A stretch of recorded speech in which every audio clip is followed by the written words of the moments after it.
So, I am Jen Laws. I am the CEO of Community Access National Network. We are beginning our community roundtable. This is the third installment of the community roundtable, and it's going to be the last one. We started this when COVID broke out in 2020, and we really wanted to understand these intersections of public health and what that meant for accessing care for providers, for patients, for other stakeholders, as we move through what kind of felt really unprecedented, but was a little less unprecedented for us. So, we're gonna focus on this unwinding period as we're watching the public health emergency around COVID unwind. HIV is still a pandemic. We're still seeing high epidemic levels of hepatitis C. We're dealing with some policy impacts and a lot of backlash related to actions that were taken around COVID-19. So our presenters are going to get into each of those things on their own as they go through their sections. After we go through the presenter sections, we're also going to have a question and answer segment. So you will absolutely have plenty of time to engage. Our presenters' information is at the end of the presentation, and we'll be sharing the slides after the fact. So I want to start off with a giant thank you to our presenters, because Lindsay especially, this is her second year doing this with us, and they really jumped at the chance to have this conversation and really reach our community in a meaningful way. So Lindsay Gosson is the director of LGBTQ health policy and an associate director for HIV policy at Kaiser Family Foundation. To be clear, Kaiser Family Foundation is not an advocacy organization. It's an analysis space. So Lindsay's input here is not from advocacy, but making sure you guys have information that you as advocates might be able to act on. Cindy Snyder, I am so blessed with Cindy. I got to tell you, she is one of CAN's board members, and that was a steal, I got to tell you, because Cindy recently retired from the healthcare, and she'll tell you a little bit more about herself. But that was my heart is big and strong. I've known Cindy I've known her for coming up on a decade, and she is just an astoundingly knowledgeable human being, and I know she loves Medicaid as much as I do. And then lastly, we'll be joined by, but certainly not least, the amazing Donna Sabatino, who I've known for about the same amount of time as Cindy. And really, when I lived in Florida, kind of took my hand and kicked me in the butt when I needed it. She has definitely shaped my advocacy, and she is shaping beautiful things in Florida as the state policy and advocacy director for the AIDS Institute. So we're going to move forward after we give a giant thank you to our sponsors, because they're the ones who help make this happen. ADAP Advocacy Association, our sister organization, Gilead Sciences, Merck, and Vive Healthcare. I need to take a moment and really point out that our industry partners help us make these things happen. And in many, many ways, we've lost a lot of friends when it comes to funding advocacy in HIV. I am very grateful that we've been able to continue to rely on our partners and helping us continue to do this work. So we're going to do a mid-year update on HIV and LGBTQ health policy from Lindsay Dawson. Take it away, Lindsay. Good afternoon, everybody. Thank you so much for having me. You can go to the next slide, please. So as Jen said, I'm going to provide a lightning round speed dating style overview of LGBTQ and HIV policy issues to watch. These are certainly 4 areas that we're monitoring closely at KFF. So I'm going to talk briefly about the Braidwood Preventive Services decision and its implication for healthcare access, and particularly PrEP access. What's going on in terms of the Tennessee situation with the state rejection of CDC prevention funding. A look at where states are moving in terms of restrictions around access to gender-affirming care. And then end as a sort of segue to Cindy, with a look at some of our Medicaid, our new data around the implications for Medicaid continuous eligibility unwinding, and where people are at right now and what they might need moving forward. We can move to the next slide. And I will just say that I think in maybe every policy area that I'll touch on, this is all very fast moving. And so I have updates that are different from what you'll see on these slides that I turned in last week. Things are moving quickly. In case you aren't familiar, I'm going to give a little bit of background on the Braidwood case and where that sort of leaves us today. So under the ACA, private health insurance plans, as well as Medicaid expansion plans, are required to cover several different buckets of preventive services. One, and the one that we'll focus on today, is those services recommended by the USPSTF, but there are 3 other buckets of services as well that aren't touched by the recent court decision. So a case was filed in the Northern District of Texas that challenged this provision, and this case went before Judge Reed O'Connor, whose name might be familiar to you. He's no friend of the ACA. Certainly heard the first case trying to throw out the entirety of the ACA. Saw the cases around women's access to reproductive health care. And so certainly as a judge that a plaintiff seeking to undermine ACA provisions might seek out. So in this case, the plaintiffs claimed that generally the preventive service requirements for private insurance are unconstitutional. And specifically, the requirement to cover PrEP violates the plaintiff's religious freedom protections. Slide, please. So in September of last year, we heard the judge's ruling, and Judge O'Connor ruled that HHS could not direct USPSTF to recommend specific services and direct which services are covered. And this ultimately means that plans, well, I'll get into that in a second, but that was the ruling there. And separately, that PrEP coverage requirements did in fact violate the plaintiff's religious rights under RFRA, the Religious Freedom Restoration Act. We didn't find out the remedy around that, so we didn't really find out what the implications of that ruling would be until this last March. And we had a remedy from the judge which stated that plans do not have to cover services recommended by the USPSTF on or after the signing of the ACA. And I think this is a really important piece to be very clear on, because some of the media reporting around this wasn't very clear about how, in some ways, this decision was quite limited. So it didn't impact recommendations that were in place prior to the signing of the ACA. And it would still allow for services that were recommended prior to the ACA, but then had revisions after the ACA to be in place, but they would revert to that earlier pre-ACA recommendation. So HIV testing is a good example. Pre-ACA, the HIV testing recommendation was based on people who are at risk. That was then updated after the ACA was signed to include everybody or all adults. And so now, reverting to the older date, the recommendation would still be there for HIV testing, but be limited to people who are at risk. The remedy also reiterated the PrEP coverage requirements violate the religious protections of the plaintiffs. And so I think that's an important piece that maybe doesn't get talked about as much. The federal government appealed this decision to the Fifth Circuit, and the Fifth Circuit issued a stay in May. And just yesterday, the Fifth Circuit heard oral arguments around that stay and is asking for both sides to submit more documentation on whether they can come to an agreement on the stay by Friday. So watch this space, that's moving quickly. Slide, please. So what are the implications of this, and particularly with respect to PrEP access? So if the stay is lifted or if the appeal is unsuccessful, insurance might drop coverage for PrEP. I think it's unlikely that most insurance will do that. If it did, it could obviously undermine prevention efforts, impacting both public health and individuals. But I think what's important here is issuers could institute cost sharing for PrEP, for lab visits, and provider visits.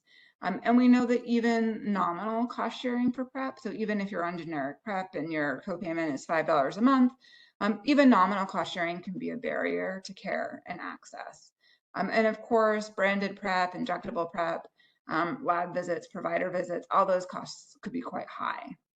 And I think importantly, when we think about the decision around the religious freedom protections, even though PrEP is now, not required to be covered by the decision, separately housing this religious freedom protection and agreeing with the plaintiff's assertions around that really does reinforce stigma and homophobia and discrimination around being HIV positive or HIV in general and being LGBTQ+. The plaintiffs said, and the court effectively agreed with them, that they couldn't offer a plan with PrEP because it facilitated and encouraged homosexual behavior. So the language was pretty lead-in with anti-LGBTQ sentiment. Other services that impact people living at risk for HIV could be impacted as well. And certainly this does open the door a bit for more arguments around religious freedom protections and objections to covering other services. You can certainly see how vaccines, for example, might fit in that. Slide, please. And so, I think we can see there in some ways how that's a bit of a politicization of public health. And we see that too with Tennessee. So the state of Tennessee announced at the beginning of the year that they would not accept the HIV prevention funding in the state. And certainly it's clear that this was politicized. The state was unhappy with the fact that state funds were going to groups that were supporting access to reproductive care, to abortion care, and to trans groups. And it has an immediate local impact, right? So certainly without state prevention dollars, that can undermine prevention efforts broadly. It can impact individuals and public health. It removes reliable funding streams from CBOs and from organizations and people.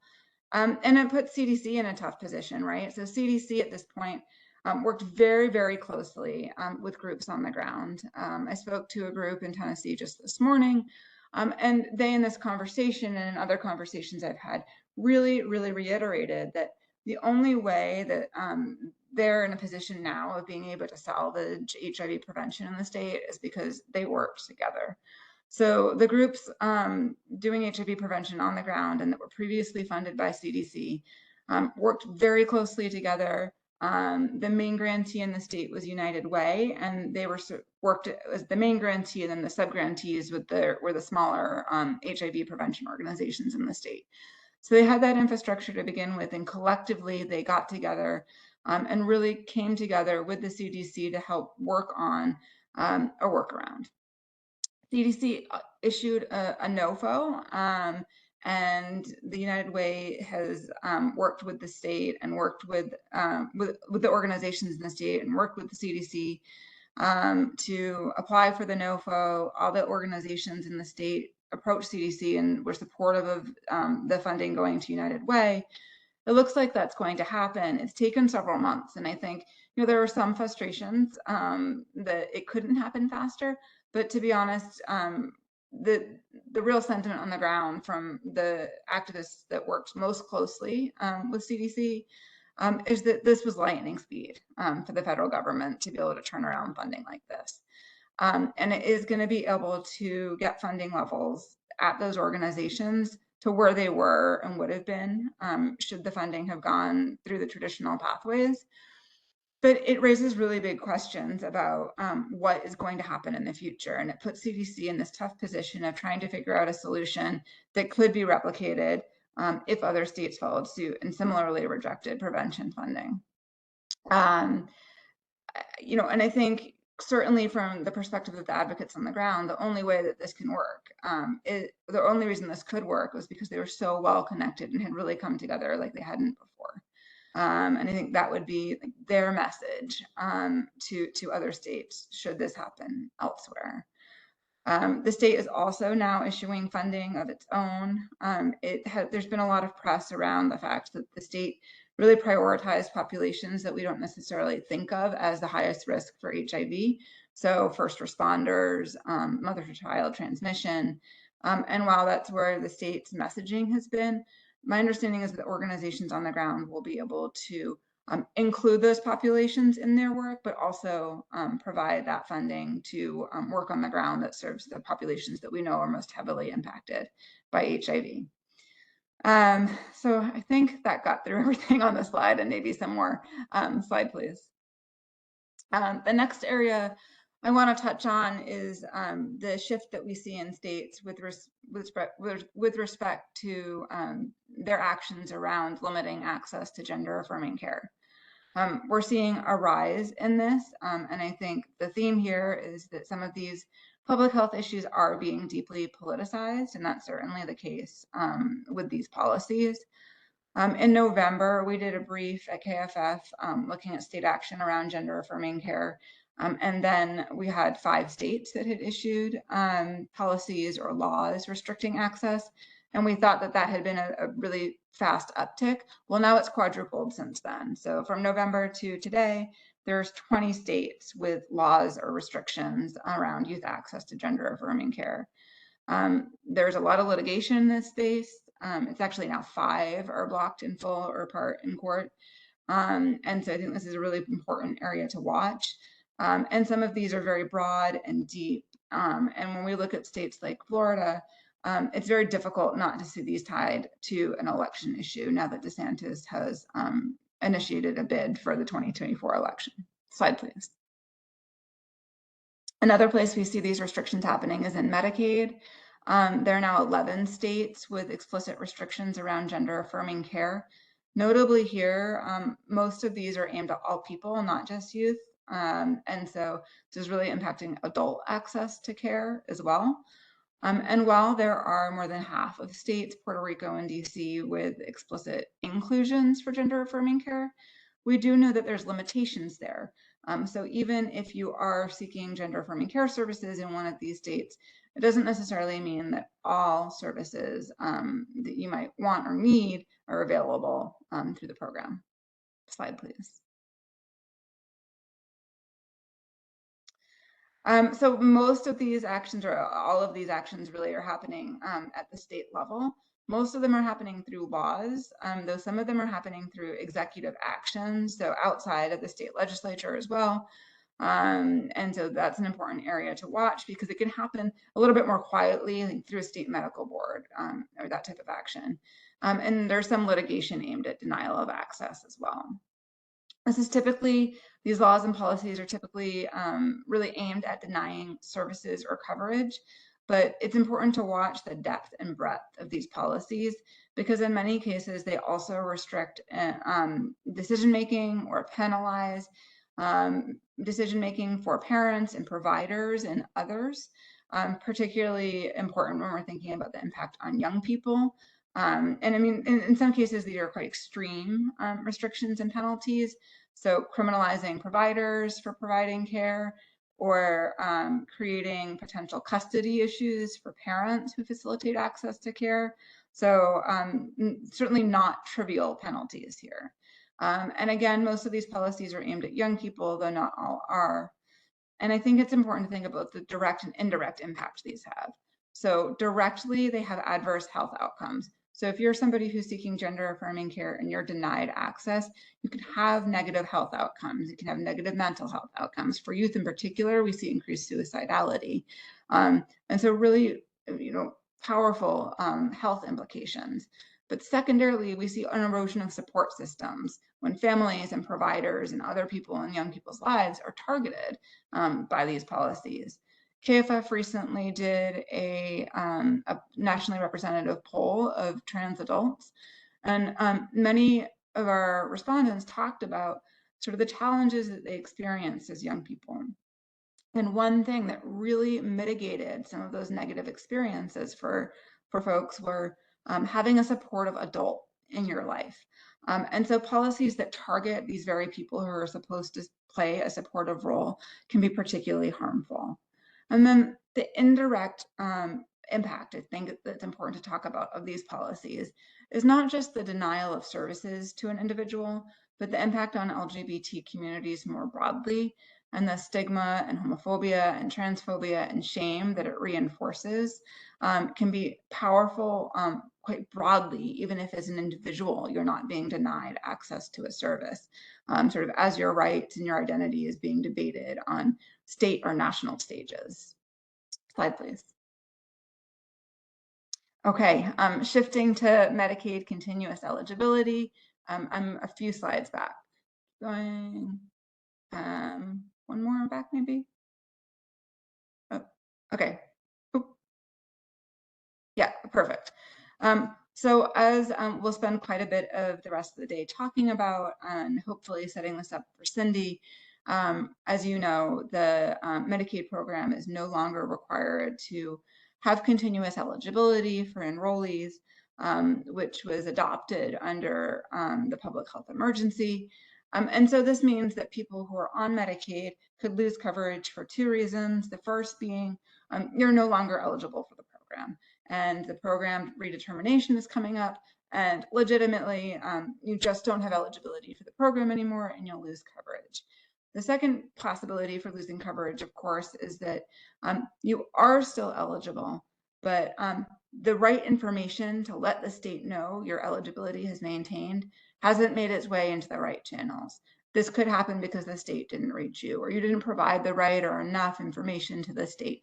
There's a sort of range of reasons this might happen, but loss of coverage has significant implications at the individual, public health, and programmatic level. So of course, for individuals, you can see increased costs, particularly for folks who lose coverage altogether. Could be really liable in an emergency situation, for example, or if there's medications you need. But costs are important to think about too if you're shifting from Medicaid to private coverage, where costs are substantially higher. We can also see increased costs for Ryan White programs, for health centers and other CBOs. This might be because they're providing direct access to care, or they're paying insurance premiums where they weren't before, but it might also be staff time that's now needed to be diverted from Service A to working on eligibility and re-enrollment. And of course, individuals and programs in non-expansion states are going to be disproportionately impacted in terms of costs, because there's just this much less access to care in those states. For those who lose coverage, the health impacts can be profound. I'm highlighting on here some of the HIV impacts, but the impacts are way beyond HIV. It's for any range of chronic conditions one might have, for preventive care access, and for emergency care access as well. But importantly, when we're thinking about people living with HIV, previous data has shown us that people with HIV who experience churn in the Medicaid program see decreased viral load suppression and decreased CD4 count. So really profound implications at the individual and public health level. Slide, please. So our polling team, which is in the field every other month and does nationally representative polling, recently really asked about experiences with Medicaid and the Medicaid renewal process. And we were able to have a nationally representative sample of Medicaid enrollees. And so we asked them, have you ever participated in a Medicaid renewal process? And it turns out more than half have not. So there are a lot of people who are still going to need assistance in this process, and particularly those at the younger and older ages in this group. Slide, please. And finally, last slide. The other survey findings that I wanted to highlight here is that there's a lot of need in this group. 33% of Medicaid enrollees say they have not provided the program with their updated contact information. So if that contact information has changed, those people are not going to be contacted by their state Medicaid programs, or need to be able to provide that so that they can get in touch and get re-enrolled or reassessed. Over a quarter say that they would not know where to look for health insurance if they lost Medicaid coverage, and 15% were pretty sure they would be uninsured at this redetermination stage. Meeting people where they are is always a good public health practice. Older enrollees say they prefer to receive renewal information by mail. Younger enrollees are equally happy to get it by mail or email. And there's a lot of demand for help with this. Nearly 9 in 10 Medicaid enrollees say that having a navigator to assist with renewal could be very or somewhat useful. So I think a lot of information here to help guide next steps, which I know our next presenters will talk about. So thank you. Lindsay, thank you so much for that. That was absolutely the smorgasbord I asked for, and I know it's a lot to process. As we move on to the next presentation from Cindy about everyone's role in Medicaid eligibility redeterminations, I would like our audience to think about. We all know well what redeterminations look like for ADAP, right? Ryan White services, everything else like that. Now imagine a much larger population without case managers to help handle going through those processes. But there's a reason that we were pushing for a very long time to move past the every 6 month redetermination and eligibility bids. And we're about to see that hit on a massive, massive scale when it comes to Medicaid. So please keep all of those times that you've dealt with a patient or you yourself have struggled through Ryan White eligibility redeterminations and how hard that's going to be for folks without anybody holding their hands in Medicaid. Cindy, take it away. Thank you very much. And Lindsay, you set that up terrific for me. Thank you so much. Next slide, Jen. So I like to start my presentation with where we're going to end up, because there are a lot of details in between. This process of determining current Medicaid eligibility is mandatory. It is just mandatory by federal legislation, by CMS regulations, and it really should be done because we want to make sure that the people who should receive Medicaid are getting it. And this is a process that's very state specific. There are federal guidelines, but each state is, and eligibility has always been state specific, and how this process works is also going to be very state specific. And assume good intent of Medicaid workers. I mean, they have to do this, and most folks are doing the best they can with this. And everyone has a role. Likely you know someone, or you know someone who is on Medicaid. And I'll give you some more information about how you can help with that process. Next slide, Jen. So how did we get here? During the COVID-19 public health emergency, state Medicaid programs were prohibited from disenrolling people in Medicaid. It's also called continuous enrollment or continuous coverage. And in exchange, Medicaid programs received an increase in federal matching payments. And this worked out pretty well. Most Medicaid programs were in pretty good financial shape through the COVID epidemic.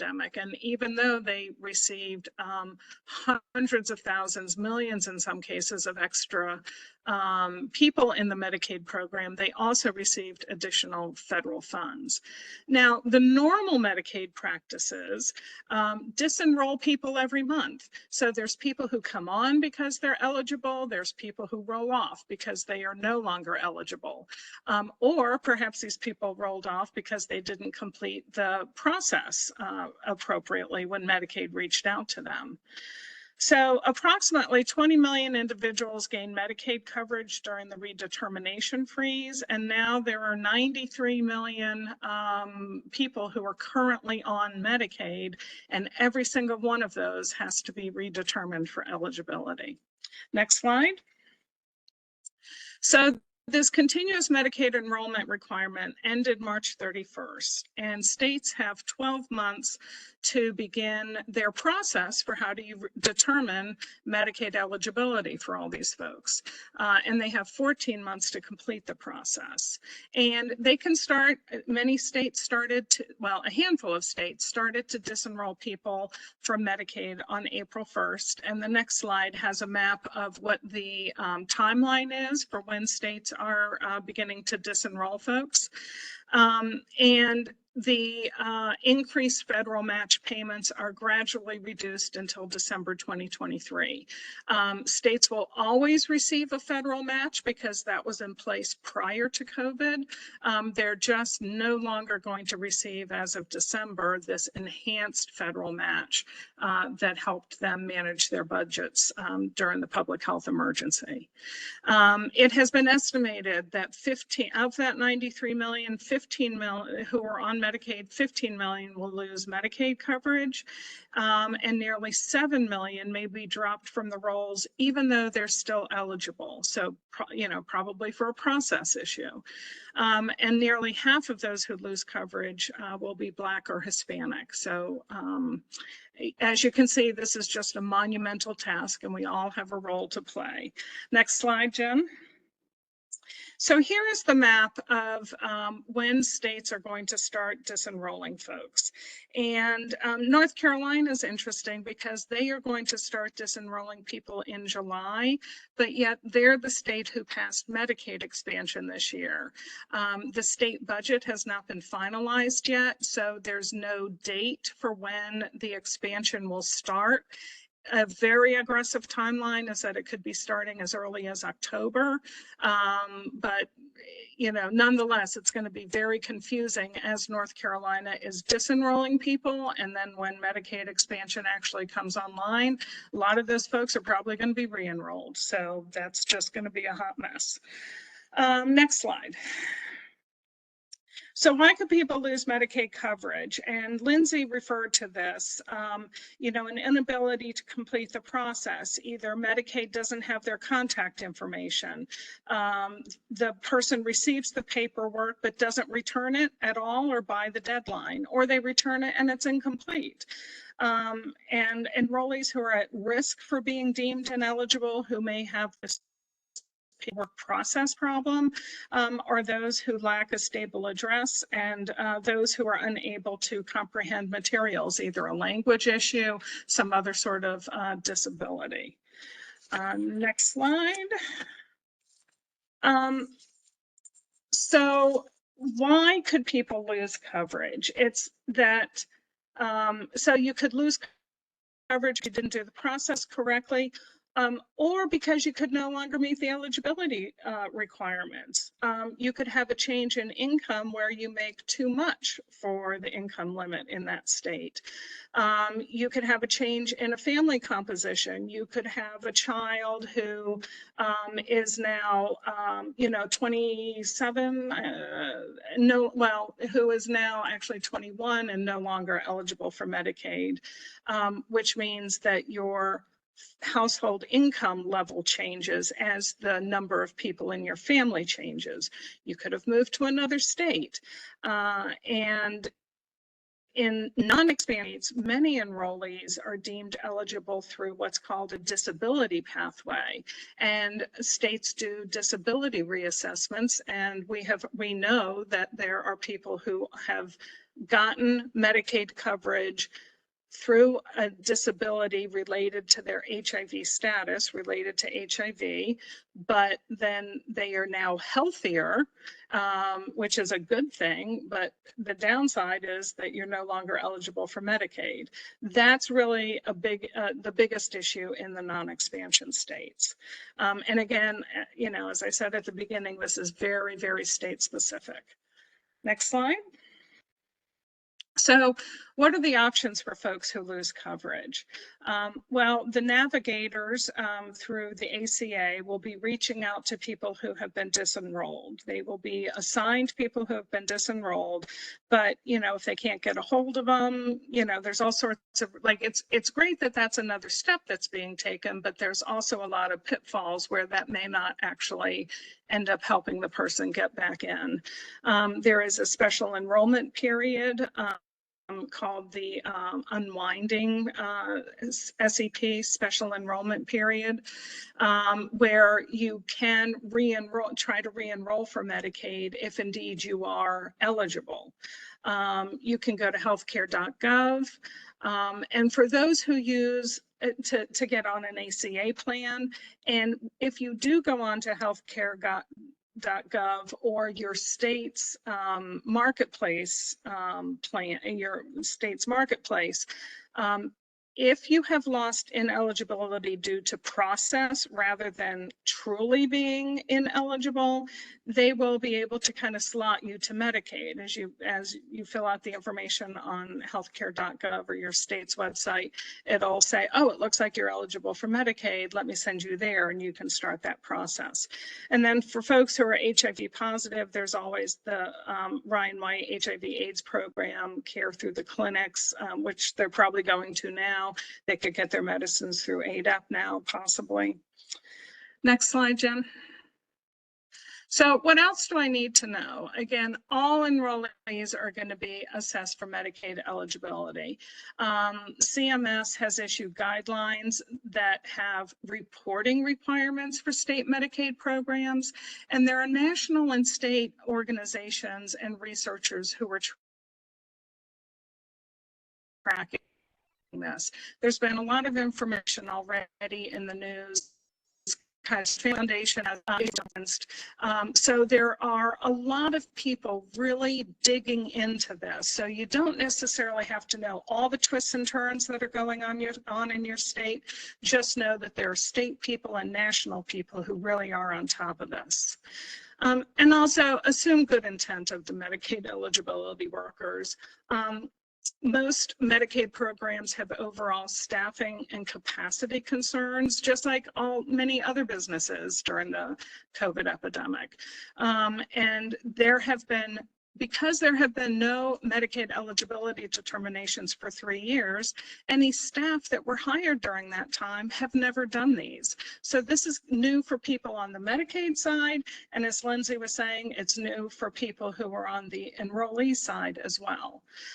So you can kind of see that this can be a hot mess, but just assume good intent from the Medicaid folks for the most part. The people who are doing the one-on-one work with the Medicaid enrollees, really for the most part, are doing the best they can. Next slide. So there's a bunch of terms for what is called Medicaid eligibility redeterminations. You may hear it referred to as Medicaid eligibility renewals, Medicaid unwinding, ending Medicaid continuous enrollment. And in many states, the Medicaid program is managed through managed care plans, and they are reaching out to their Medicaid members in addition to the state Medicaid program.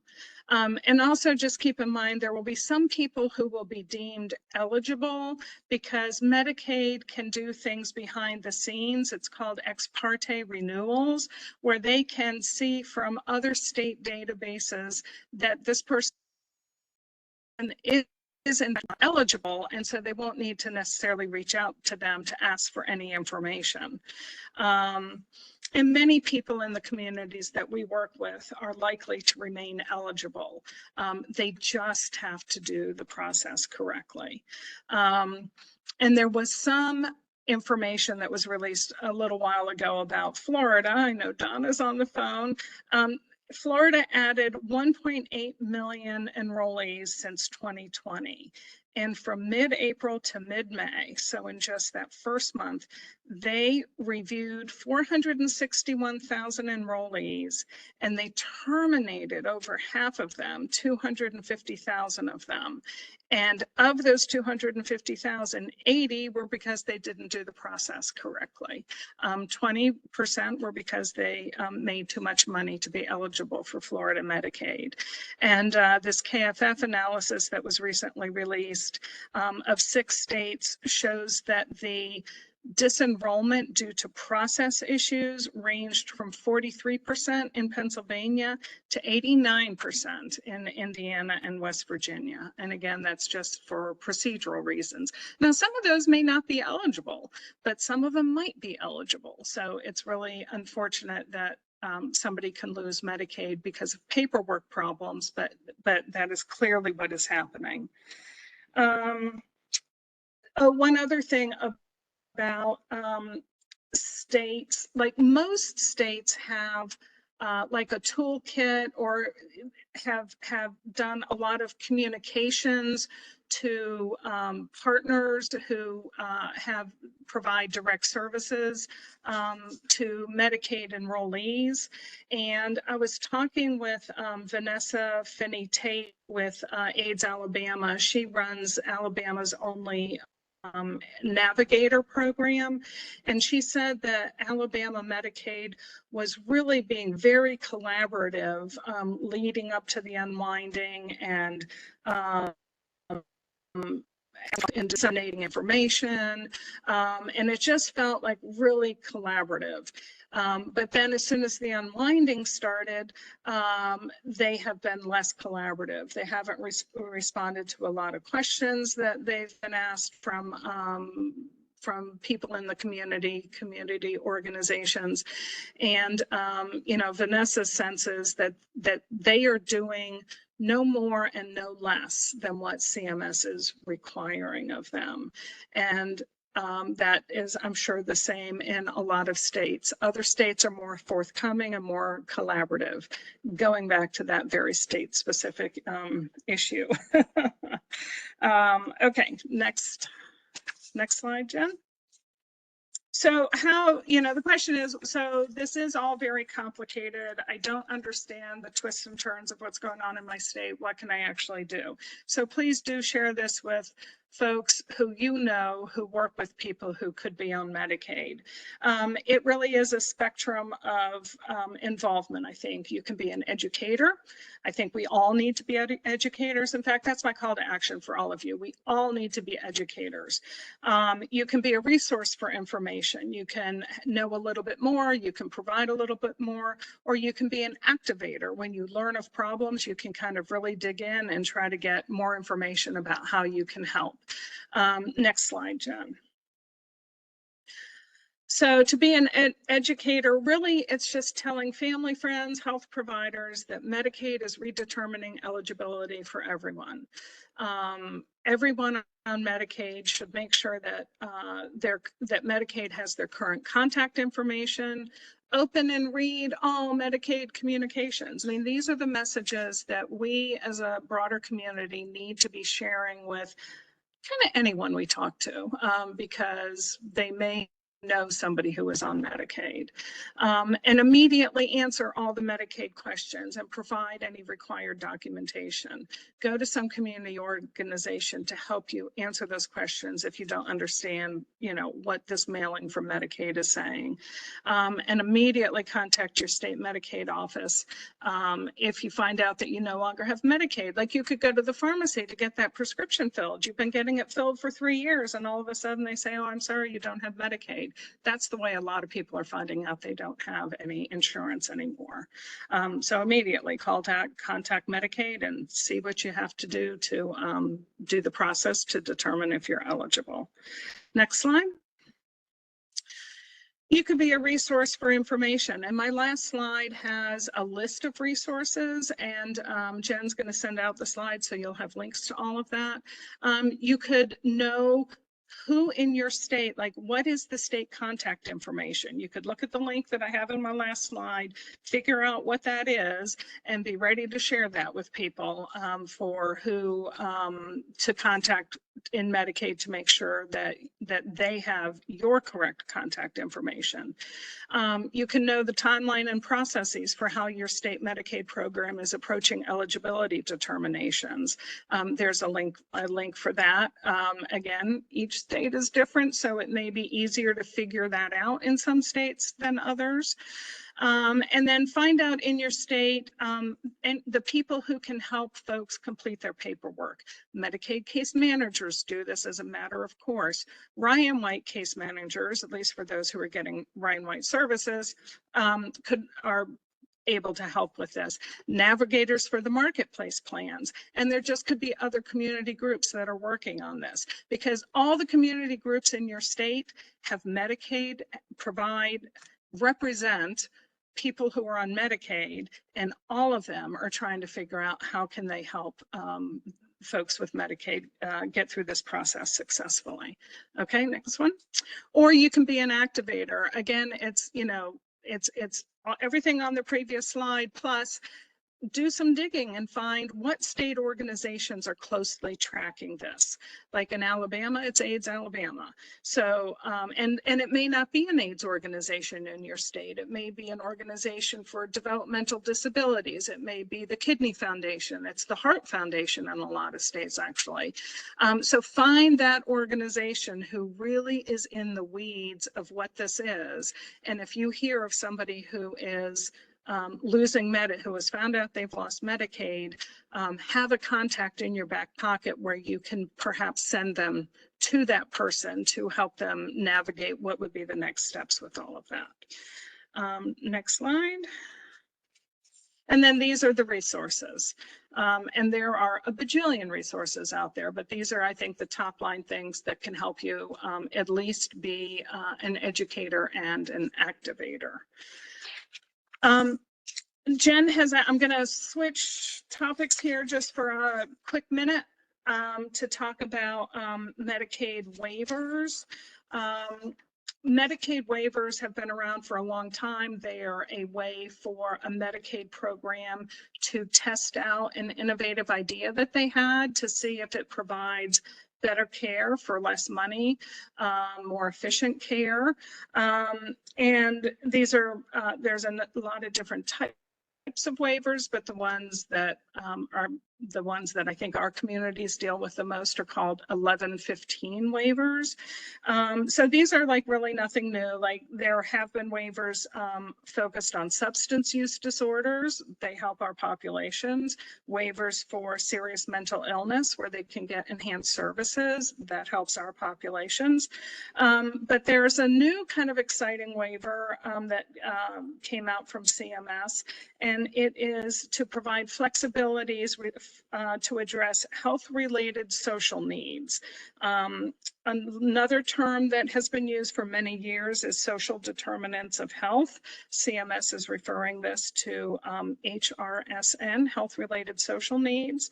And specifically, it includes housing support, and some of them include actually paying rent for a certain number of months, or, you know, really getting somebody in a bed. So that's very exciting for Medicaid to be able to pay for that through this waiver process. So housing support, employment assistance, justice-involved reentry, violence prevention and integration.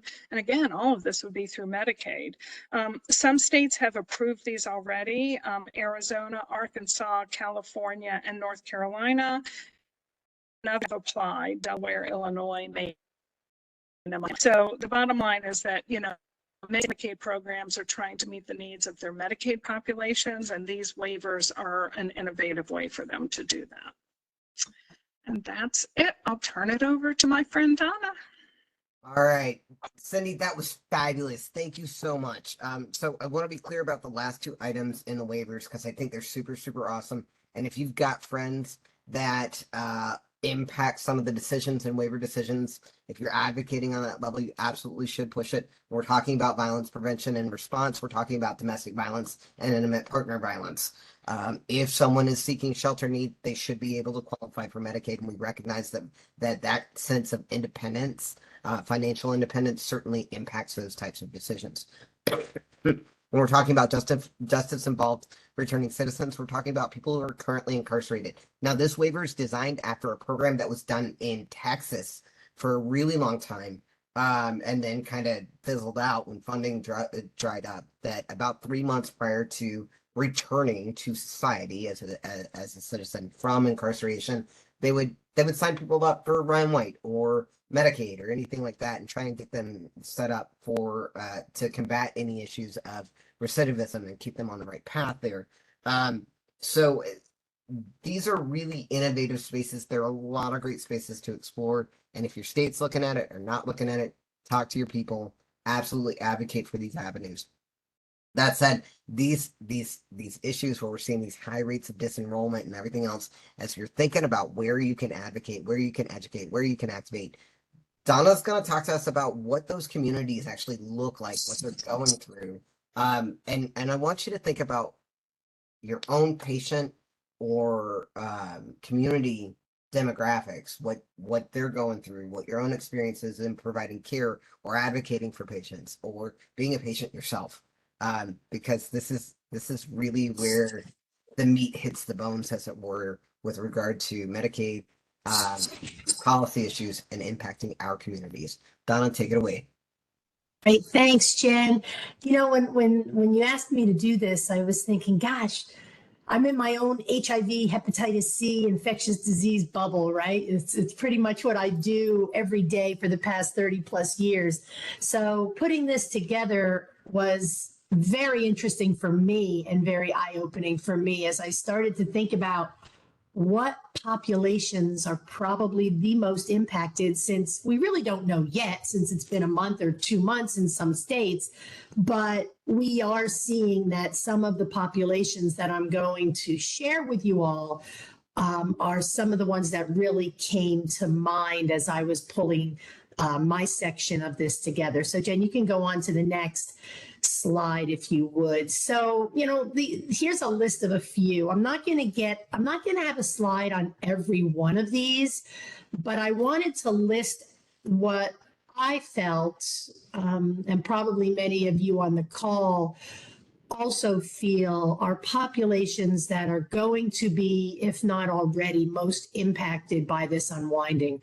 Now, I live in Florida, and I am not in an expanded state. So some of what I'm going to say really deals with the states. I think there's only 10 left now that have not expanded, that have expanded Medicaid when we get to certain percentages and numbers of people that have been impacted. So people with HIV, of course, I put that one first. I will have a little slide on that. I was at a conference last week, and this really, I mean, I had to update my slides at a last minute because there were some folks talking about domestic violence and how people who are in domestic situations have a real hard time having a stable housing situation because, or having insurance, because they don't want the abuser to know where they are or where they're living. And so they try to, you know, go out and get their own type of coverage. Many times, as Jen just said, it's Medicaid. So the folks who are living in a violent setting are also at huge risk for losing or being involved in possibly one of the administrative losses of Medicaid during this unwinding process. And one thing I looked up, and it's actually noted where I found the information, was when someone is filling out an application, if you are in a domestic violence situation, you can mark unmarried on that application, so that when they're looking at income levels or whatever they're looking at to determine your eligibility, it would be a whole lot different. So I was surprised to see that, and I thought the group on the phone might be as interested to hear that as well. So children and young people, anything that doesn't have a little note under it, I will have a slide on moving forward. Maternal child, I have to say that one of the positive things Florida did last session, not this session, was we did expand Medicaid coverage through 12 months before the feds even did it. So that was one thing that I must say was a real positive outcome from our session in 22. People of color or Latino or Latinx, you can see some percentages there. And I think folks have already touched on the Latin population and the Black population really being at high risk of losing their Medicaid during this unwinding. And then unstable housing, homelessness, or housing insecurity. And I'll touch on that a little bit more. And then just as Jen had mentioned, the recently incarcerated and the waiver that's available, but why folks who have been recently and recently released are also at risk of the loss of their Medicaid. So next slide, if you would. So as we look at people with HIV, and this is probably the one that I had the most knowledge in and was probably the easiest slide for me to pull together. And again, here we go with the 40% of people with HIV receive their care through Medicaid, keeping in mind that is in the expanded states. In Florida and many of the other southern states, that number is definitely not that high. During the public health emergency, the enrollment rose, almost 31%. And those numbers did include people living with HIV. It is the single largest source of coverage for the non-elderly. And again, keep that caveat in there around expansion versus non-expansion. Excuse me. 46% have mental health or substance use disorder, compared to 25% who are non-HIV over the age of 18, again, expanded. And as was just mentioned by Cindy, about 41% qualify through disability. As we know, Medicaid covers services that are not covered by Ryan White. So real important that our people with HIV, if they are eligible to get Medicaid, that we really try to keep them on those Medicaid rosters or work with them to get on a Medicaid roster, because if someone is hospitalized or needs inpatient services, Ryan White will not cover that. Increases the risk of avoidable adverse health related outcomes. We know that when people are linked to care, whatever care that is, through Medicaid, through Ryan White, through Medicare, through private insurance, especially people with HIV have better outcomes, are more likely to be suppressed, and comorbidities are more under control. So if we can keep folks in these systems, we'll have better outcomes. So keeping folks, especially people with HIV, engaged is very important. And then need help transitioning to Ryan White. This is really important. We have seen probably the past couple of years transitioning from Ryan White to Medicare has had its hurdles. Folks have, from so much that was covered in the Ryan White system and ADAP without any copays or deductibles. We're seeing folks transitioning into Medicare, and we're seeing a whole lot of changes for their in their systems of care. So we need to learn from some of that and make sure that we help people transition who aren't eligible for Medicaid through this unwinding into systems that they are eligible for, whether it be their Ryan White program, their ADAP services, or an ACA plan when they're available for that individual. Next slide, Chen. So children and young people. We noticed, as Cindy said, in Florida, so many people came off the rosters due to administrative or red tape reasons. Many of them were children.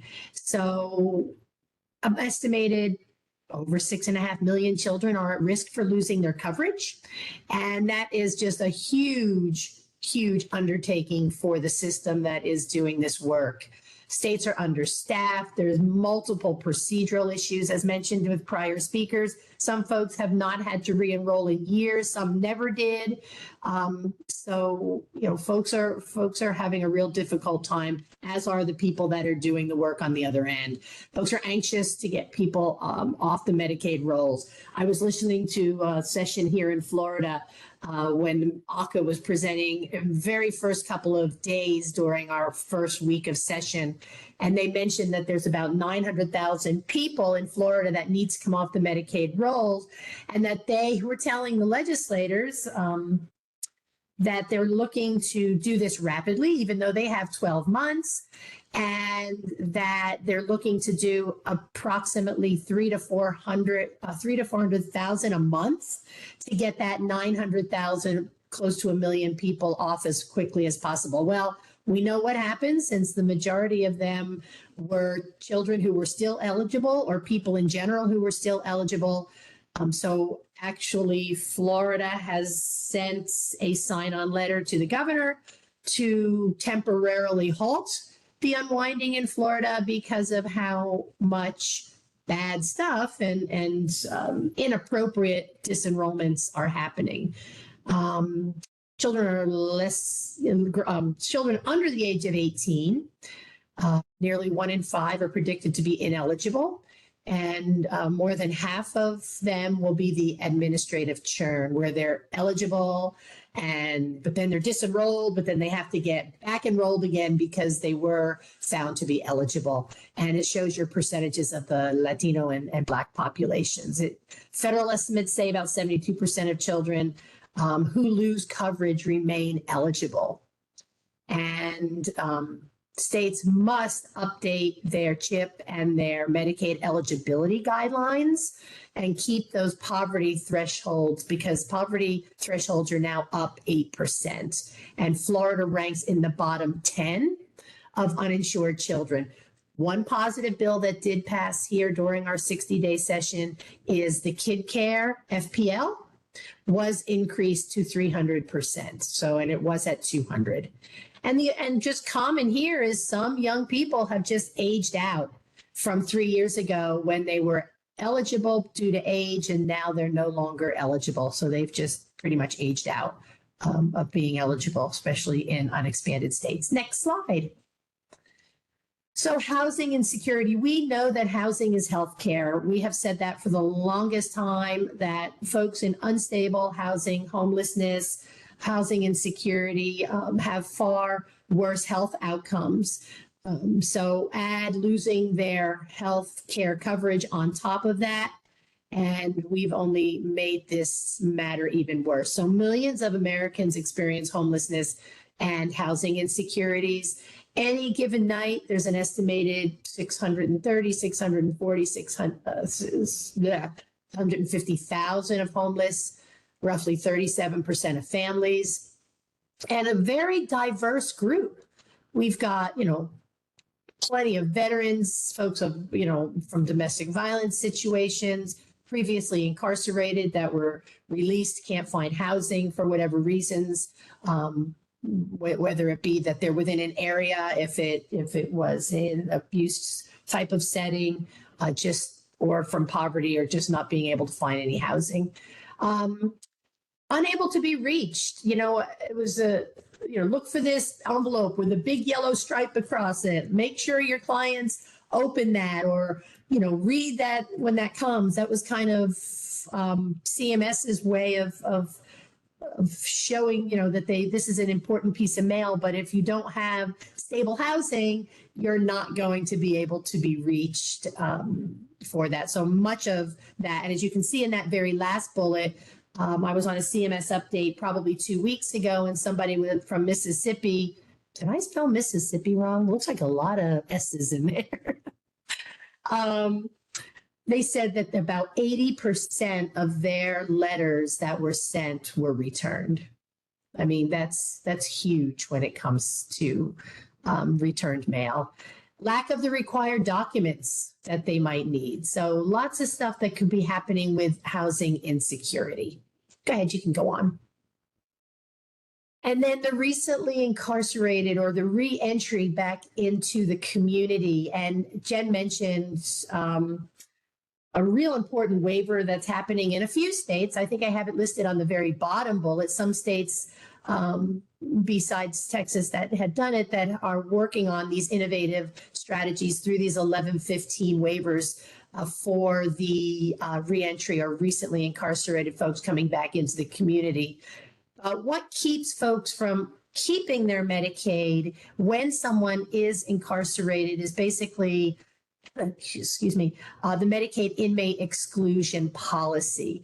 So Medicaid is either terminated or suspended upon entry into the incarcerated system, which is leading to a gap in coverage upon release, because it's not just held on hold, it's terminated to have to start all over. And 80 to 90% of inmates are Medicaid eligible that are incarcerated based on income.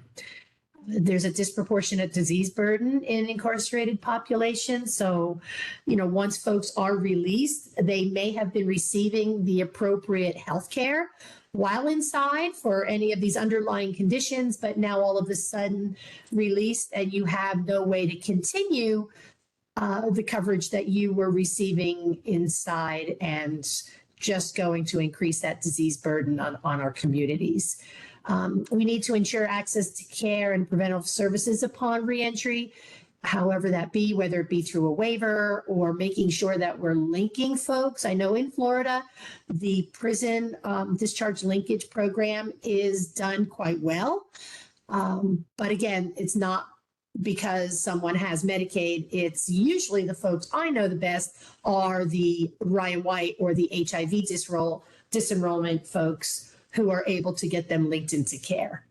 But we're fortunate enough to have other payer sources like our Ryan White systems. Places a huge burden on agencies to try to get folks re-enrolled upon release. So not only are we trying to get folks enrolled or re-enrolled during this whole process, we now need to try to make sure that our folks who were recently incarcerated, who are eligible for Medicaid, are getting back into the Medicaid system. And we need to end the inmate exclusion, which is the very first bullet. Next slide, and I think it might be my last. And this is just, I was kind of thinking about, okay, these are a whole lot of issues, right? But what can we do? What are some of the strategies that we might be able to help with some of these populations that could be the most impacted around this unwinding process? So I know some of the folks who spoke before me mentioned some of these: dedicated staff assigned to outreach and education assistance. And I think a lot of people are doing that. I just truly believe there's way too many to get done in the short amount of time that's needed. Building community partnerships, kind of thinking outside. So what does that mean? You know, convenience stores, gas stations, churches, schools, Dollar Generals, hair salons, places that we might not think about, raising awareness around what does this mean to, do you have Medicaid now? Do you know you might not have it in the future, and why? Meeting individuals where they are, going to the community health centers, FQHCs, the community, the CBOs and other places. Small incentives, incentives are so important, especially when it comes to keeping people engaged. And when you think about keeping women engaged, childcare is so, so important that I don't think we think enough about. Maybe not this group of people on the call, but society in general. Gift cards, transportation help, just small incentives to help people to get to those appointments that they need, one-on-one assistance, and then maintain that contact, build that trust, because I think we're dealing with a population of people so often that doesn't have the trust in the healthcare system to begin with. And, we can help build some of that trust by helping them get through the process. I've already put eliminate the Medicaid inmate exclusion policy for the recently incarcerated or the folks reentering. And then, if possible, and this was more around the homeless population or the housing insecure, is if there's a way when people are able to get some of those required documents that are needed for, for the feds, for CMS and Medicaid, is there a way that you can help hold on to some of those documents if you're an outreach worker or somebody that might be able to help in that specific population? So, and then I said, like in Florida, if your state is doing not a great job for whatever reason, trying to hurry through the process or just lack of staffing, try to see if you can temporarily halt. I mean, we've got time. We've got a whole 12, I think I even read 14 months to roll this through. So that's just some of Donna Sabatino's thoughts for what we could possibly do to help our folks along. And I think that's all I have, Jen. Thanks so much. Lindsay, Cindy, Donna, y'all are fabulous. And I got to tell you, this has been a massive amount of information. I know it's a lot to process for folks, especially when they're thinking about how they might apply this information. So I'm going to open this up for some general conversation if folks want to do that. If we don't have jump in on that in about 5 minutes, I'm going to wish you all God bless, good luck, and we're here to help you. But as you work through this information and what you think might be useful and everything else, and what questions you might want to ask, I'd like to remind folks that this is being recorded. Mute if you're not talking. No crosstalk. Feel free to use the chat to ask questions. If comfortable, please introduce yourself by name, role and organization. Be reminded of other participants and their time.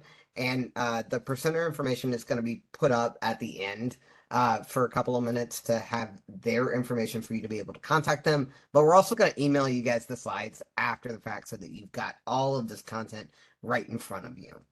I want to take just a moment real quick again to say thank you to our sponsors for their amazing support of this super rich, like, the data is astounding, guys, and you don't even have to be a nerd to enjoy it. Like, this is stuff that you can wrap your fingers around and dig into as patients, as advocates, as people affected, as community members, as family members.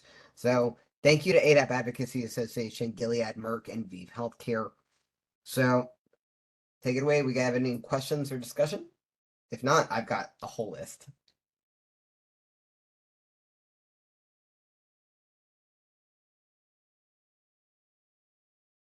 No volunteers? Cool. I'm gonna go ahead and jump on. Lindsay, Tennessee went ahead and started some state funding to fill in some of this gap. Is there any indication that they're gonna renew that funding? Or what might be some of those pitfalls? Like, are they gonna prioritize who they want to fund in that in terms of organizations that have traditionally seen funding? Yeah, so there are 6 organizations receiving the funding from the state of Tennessee.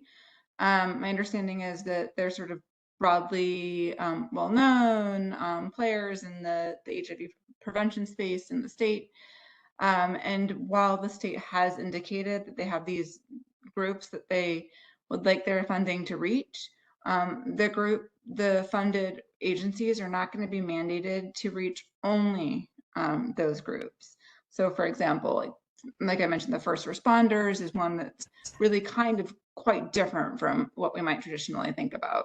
Mothers to child transmission, there really isn't any in the state of Tennessee.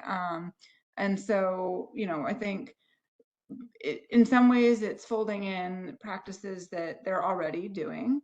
In other ways, it may be thinking creatively about how to integrate groups like first responders into some service delivery or education, that they haven't before. But generally, they will also be able to reach their priority groups that they have historically been reaching, who are most in need of prevention access. In terms of longevity of the funding, I don't think it's clear yet whether or not the state would release similar levels of funding moving forward. Cool. Thank you for that. I think something that kind of grabs me because Louisiana just is dealing with our own legislative session right now. It's this intersection, you brought it up, Lindsay, about trust. Community trust and individual trust within these entities, especially as we're dealing with unwinding, is really, really important. And part of how we build trust is by having comprehensive coverage of care of the things that are important to patients, like gender affirming care. And we've seen some case law that's dealt with gender affirming care exclusions in Medicaid before. Like in other states, I think it was Iowa's already blocked, or Idaho. One of those two is already completely blocked from cutting off trans folks from Medicaid programs. So, or trans related care from Medicaid programs. But the DOJ is starting to involve themselves in Kentucky, and we've seen them in Tennessee and everywhere else. There's a lot of process that's going to happen through the courts. The 11th Circuit's already hearing Alabama's felony gender affirming care ban. But, like, not being able to get the care that you need absolutely erodes trust in things like Medicaid. And what might that look like when we're talking about Medicaid disenrollment and churn and people even interested in coming back and getting the care they need outside of gender affirming care? How does this impact things like HIV and hepatitis C and in our communities? Like, we're already seeing it. And Yeah, that's all. I mean, I think you're speaking to this idea that there are these direct and indirect barriers to access, and each have implications to health and well-being and access to care. So obviously a complete restriction on access to gender affirming care means you can't get it at all, right, in the state. But an indirect action maybe that ban had been there historically, And maybe there had been law preventing providers from offering this care, and providers maybe moved out of the state. And so now, maybe Medicaid program opens back up, and you start looking for access to care again. There are fewer providers. You've already been through all these hurdles. It's more challenging psychologically to get to a place where you're willing to navigate like barriers and access to care again.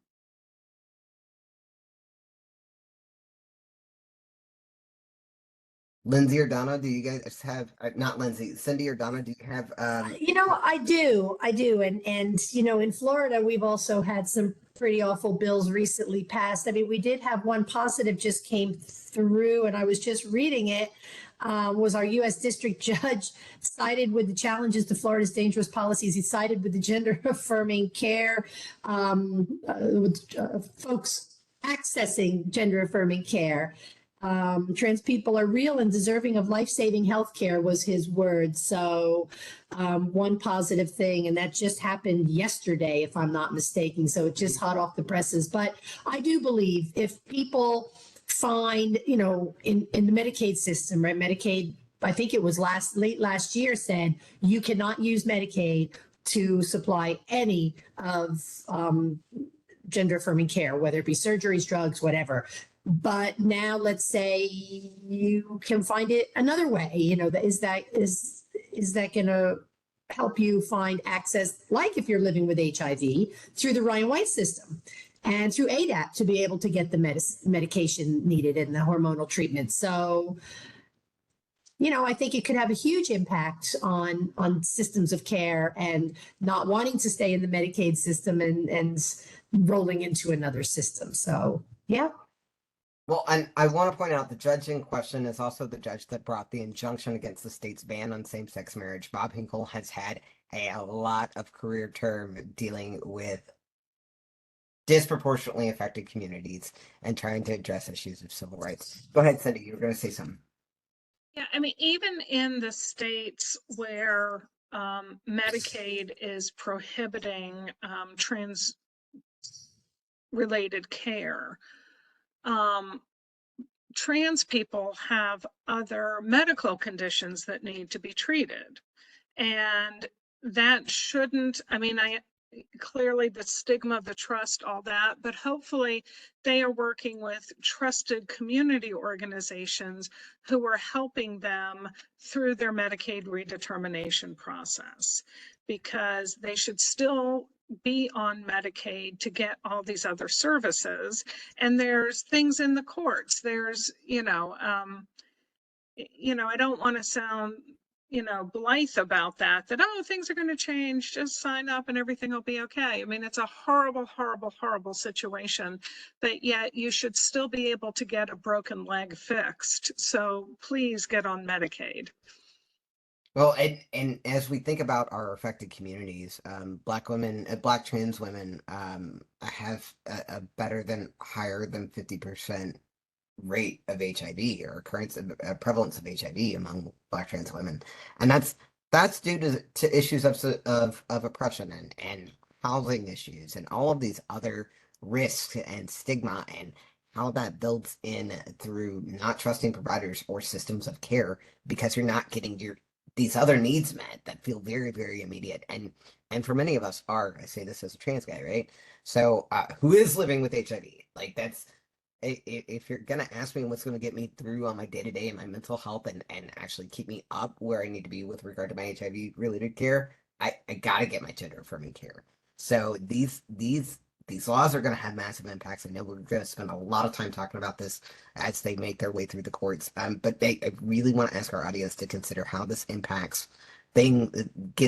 becomes a compounding issue to look at when we're dealing with Medicaid unwinding and all these other policy issues that Lindsay, Cindy, and Donna brought up for us today. We've got about 5 minutes before I absolutely have to drop off. So if y'all want to continue conversation, you're more than welcome to. I'm going to switch to slide sharing so that contact information is readily available for folks that are still left with us. And again, we're going to send out these slides afterwards. I'm going to go ahead and cut recording. So if folks want to feel like they can they can speak a little bit more freely, they can. And thank you everyone for coming today. I appreciate the quality of the conversation and the presentation.